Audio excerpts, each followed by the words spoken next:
Hello everyone, welcome to Ammu and Chinnu vlogs. ఈ రోజు office నుంచి వచ్చేసరికి చాలా లేట్ అయిపోయింది. డిన్నర్ ఏం చేద్దామా అని ఆలోచిస్తుంటే ఇంతలోనే మా హస్బెండ్ వచ్చి బిర్యానీ ఆర్డర్ చేసుకుందాం.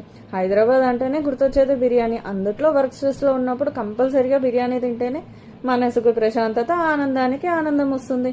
కాబట్టి మేమైతే పిస్తా హౌస్ నుంచి అయితే మా gongura mutton pulao and zafrani chicken dum biryani అయితే ఆర్డర్ చేసేసుకున్నాము. పులావ్స్ ఆల్మోస్ట్ బాగానే ఉంటాయి, కానీ హోటల్లో ఎలా ఉంటాయో నాకైతే తెలీదు. నేనైతే ఫస్ట్ టైం ట్రై చేస్తున్నా. బిర్యానీ అంటే ఇంకా చెప్పాల్సిన అవసరం లేదు. హైదరాబాద్ పీపుల్కి తెలియాల్సింది బిర్యానీ ఒకటే కదా. వాళ్ళకి గుర్తొచ్చేది కూడా ఫస్ట్ టైం బిర్యానీయే గుర్తొస్తుంది. పులావ్ అయితే టేస్ట్ చేసేద్దాము. నాకు తెలిసి గోంగూర మటన్ పులావ్ అంటే కొంచెం మధ్య మధ్యలో పుల్లపుల్లంగా టేస్ట్ అయితే సూపర్ అద్దరిపోతుంది. నిజంగానే నేను అనుకున్నట్టే చాలా అంటే చాలా బాగుంది పులావ్ అయితే. అండ్ బిర్యానీ కూడా యాజ్ యూజువల్ ఎక్సలెంట్గానే ఉంది.